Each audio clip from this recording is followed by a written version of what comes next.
Welcome to a very special episode of the Maverick Makers podcast, the Maverick Makers World Cup edition. The countdown is on, and this World Cup is unlike anything we've seen before.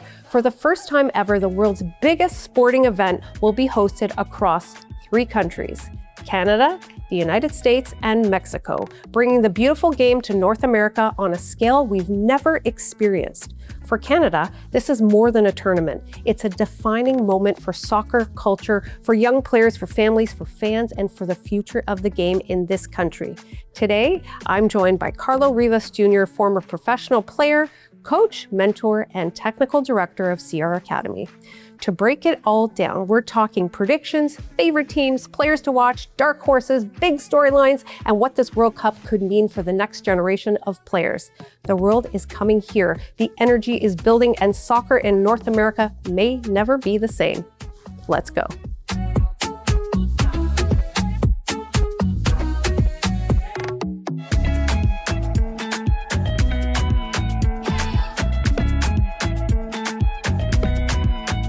So this is exciting. We have the World Cup in like how many days? I can't even believe it. So insane. And I've been saying this for months. We've both been saying this for months. Where the heck is the World Cup? All of a sudden, I'm starting to see ads like 2 weeks before. Like, it's crazy that I feel like Canada has really missed an opportunity. Let's dig deep into your predictions for the World Cup, what you think's going to happen in terms of outcomes, and any players that we should watch or any games we should watch. I think they messed up in Canada because this is where we grow as a nation in the game. We can't make ticket price $2,000 for a kid. Those kids should be paying $200. For me, it's still high for a little kid because you go to Europe, it's different. You go to South America, it's different. Okay, $200, but they can't be paying $2,000 to go watch our national team. That stadium should be full of red. But what they're doing is that they saw an opportunity to make money. Of course, it is a business, I understand. But the business will be bigger and greater if our kids start to grow the sport in Canada. Because soccer is the biggest sport in the world. The money that could come in if we make multiple World Cups for the business owners, for people, working on the street, it's just a ripple effect of everyone growing together. They shouldn't be making those prices like that. Because now our kids have the first World Cup maybe, and this is going to be the last one ever in Canada, until they fix it, the situation of structure, stadiums, until they fix it, it's our last one. And they did it to our kids, our boys and our little girls, racking up the price. For what? Make it off Toronto Maple Leafs, make it off the Raptors, make it off during the season. This is once in a lifetime for us. Now, all of our kids have to be at home sitting instead of being in the stadium cheering for their team, our kids, our boys that are making our country big.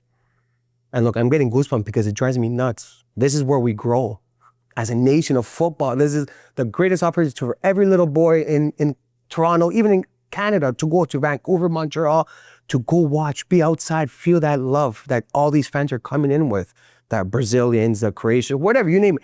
The passion that's going to be here, we'll never, ever, ever will get it again, ever. And they did that to our kids. So that's why when Canada Soccer changed that, or whoever's running this stuff, we're going to start growing even 10 times more. Man, we're growing like this, increments. But if we had that change, we would be in a different level. But let's talk about the big miss. Yes, I think they're they're way behind of terms of promoting. Like you said, we right now start to see signs a week into the left in the World Cup, which is incredible. They're still showing some other stuff on these screens and these billboards. They it's like they don't care about it. It feels like it.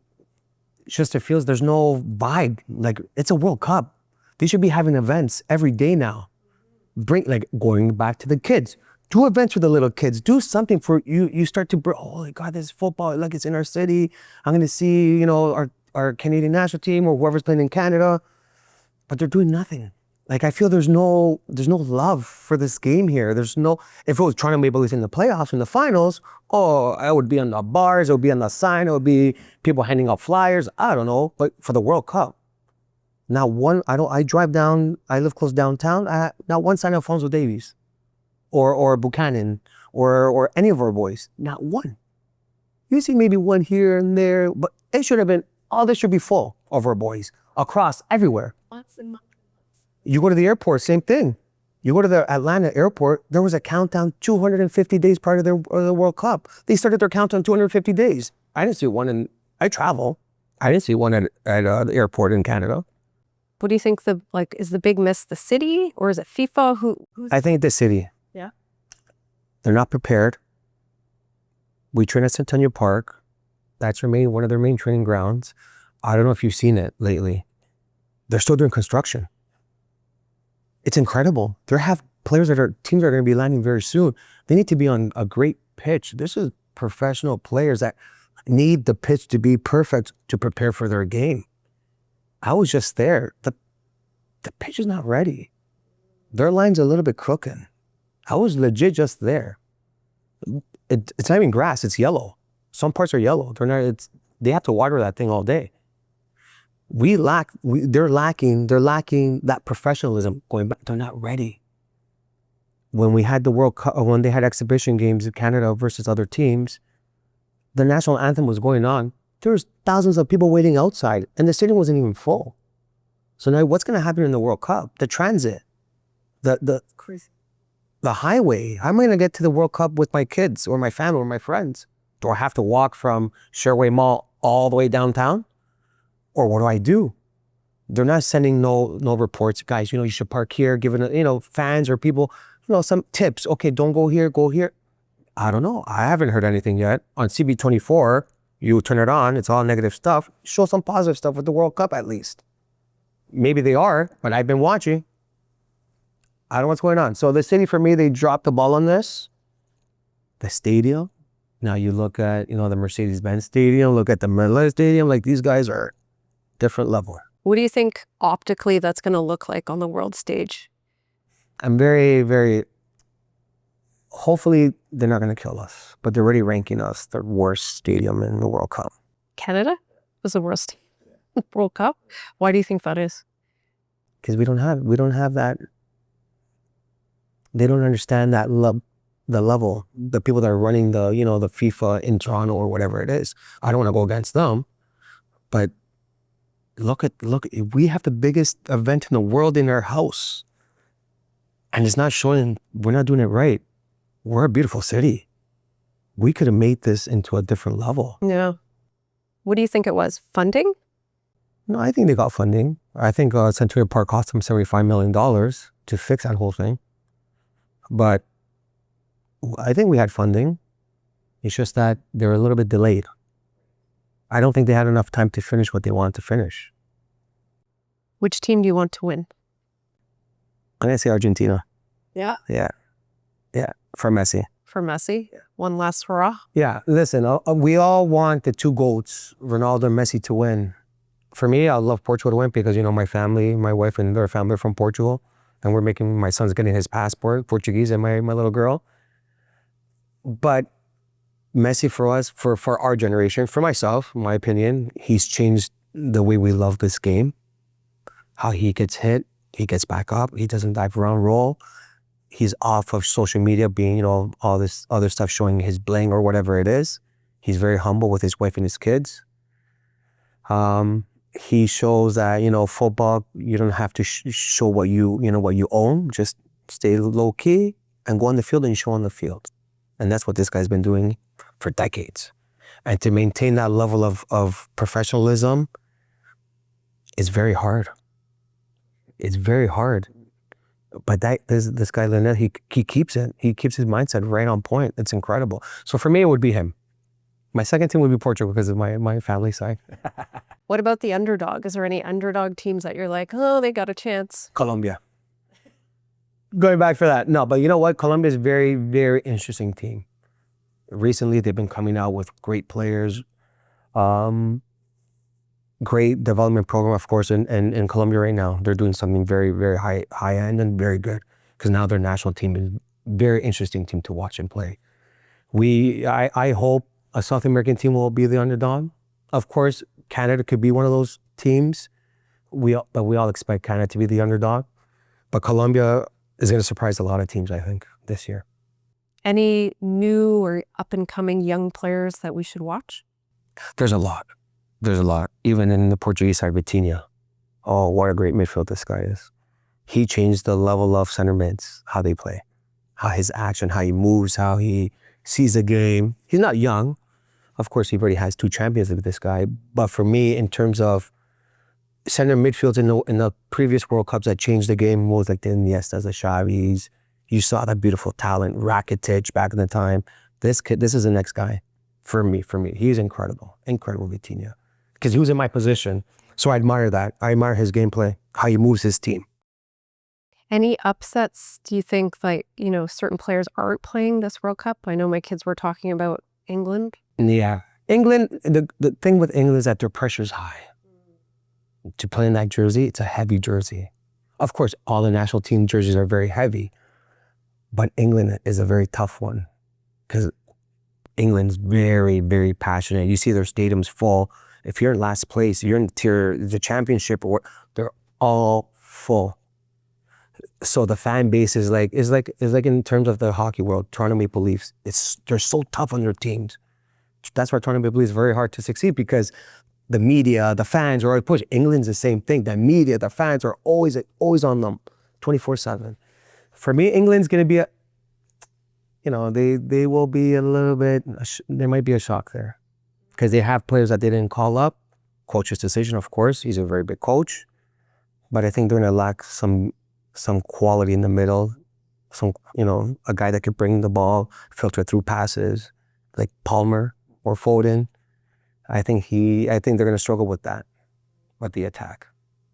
Are you going to go to the World Cup? Nope. Where are you going to watch it? The problem is going back to the prices. Why am I going to spend $2,500 on a game where I could go to the next World Cup? You can fly there. I'll go watch Chile in their stadium. The vibe's gonna be incredible. Or I could go watch Argentina in Argentina. I'd rather go there and spend $2,500. But it's not. You can't do that. It's crazy. And I don't think the stadiums are gonna be full this World Cup. No way in hell. It's too high. No one's gonna be spending $2,500, $3,000, $1,500 for a ticket. People will spend that, but you won't get a lot of kids there. Do you think people are going to be offloading tickets last minute? I think so. Yeah. Well, I know the hotels are not sold out. Do you think that's just Canada or US and Mexico as well? US is probably the same situation because I think their ticket prices are very high as well. That's why I think this World Cup is going to be very, very interesting. It's going to be like is it the worst World Cup ever? It might be. What do you want to see? Like what would make you excited to see this World Cup? Argentina win again. Argentina win again. Yeah. Yeah. That when they won last time, that feeling, even I'm not even Argentinian. Imagine the Chileans and the Argentinian, like when we play against each other, it's a battle. But I think everyone wanted that to happen in our generation. Like everyone, every professional, everyone, because there was that debate of Maradona, Messi, right? Maradona is always, of course, guys, my father played against him. My dad said this guy's incredible. But Maradona was like the goat of Argentina because, of course, he won the World Cup and stuff. So our generation, we would always say Messi's better than him. Not better than him, but, more professional than him, of course, of his guy's life compared to Messi's. But when Argentina won that time, even I got emotional. Because it's a country that it's so, I never felt so much passion in my life with the Argentinians. They're different. It's a different kind of love. Like if you saw when they won it, the streets, everyone was crying. And after that, you have footballers crying for Messi to win it because he's our goal. He's our OG. And now he's won the last World Cup. I already put him up there. And now if he wins this one, I guess he will be the greatest of all time. How do you think our fans are going to feel? For what, Canada? For Canada or just the experience. It's going to be a lot of international people here. I don't think we're going to have a lot of local people in the stadium. Because of all these international teams, they save money for years for the World Cup. For years. Like they're used to it. Argentina will start saving. The Brazilians, they start saving 4 years. I'm going to save money to go to the World Cup. They don't care about the fees because they're saving for 4 years, saving all that money. But for us, I don't think there's going to be a lot of Canadians in the stadiums. I don't think so. I don't think so. Because they're not paying that to go watch exhibition games. They're not paying $100. They're not paying, Why would they pay $2,500 or $1,200? What's it like watching a World Cup game versus any other game? Every 4 years. Some players have one World Cup, they're done. So it gives you that extra love. 4 years, oh my God, now my nation's playing. Unfortunately, Chile didn't make it. But I'm Canadian, so I'm happy. But you have that, it's your country, right? But now we live in Canada, Canada's playing. That's why I don't understand the process of the FIFA or Canada who's running the ticket sales. That stadium should be all red, going back to it. Yeah. This is where it has to happen. But we don't have it. So it's going to be, watch, the first game, I don't think it's going to be full. The first game, you think for Canada, Bosnia, I don't think it's going to be full. You don't think it's going to be full? No. If it was Canada, Italy, yeah, the Italians will pay that. But no, not this game. What a miss. Seriously, what a miss. That's crazy. Yeah. So what are your hopes for the next World Cup then, if we can do it better? Well, the next one, of course, infrastructure. Listen, this is their first one. They got to see the process, right? But unfortunately, this is the biggest stage in the world. So everyone's going to see our mistakes, our flaws. People will talk. Never again do it in Canada. Then you have all these other countries, Qatar, that want to bid or whatever it is. Look at their stadiums that they built in 4 years. So, yeah, it's going to be different. Yeah, I don't want us to look that bad. And do you think the World Cup is the ultimate for a player in their career? Yeah. Yeah? Yeah. It's every kid's dream. This is where your value could go up or it could go down. So this is where kids get sold. So this is where a lot of kids will change their lives. After this, where a lot of players' lives will be different in 3 months, 2 months. How crazy is that? So World Cup will change your value in a second. One game can make you're worth 500,000. One game, you rip it up, 1.5. It's crazy. How did the World Cup change your dad's life? Oh, my dad's famous as hell. My dad, you go to Chile, he gets famous. My grandfather too. They don't wait for nothing in Chile. And of course, he knows everyone when he travels, right? Of course, he played against Maradona. My grandfather played against Pelé. So they're very. Pele, that's incredible. Yeah, my grandfather played against Pelé, yeah. Amazing. So yeah, they're famous, so it changed their lives extremely. How far do you think Canada actually will go? We'll go past the first round, of course, knockout stages we're in.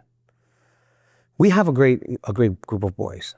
The quality, the talent, all these boys playing in Europe or international, put it that way, or even in the MLS. Now that's what we needed this. We needed this quality. We needed the little boys and little girls to see, you know what? A Canadian boy could be in a World Cup. That's not just, now we're going to make it every year. I think every World Cup, I think we'll make it every World Cup. But now we have to get into a level now. Let's start competing.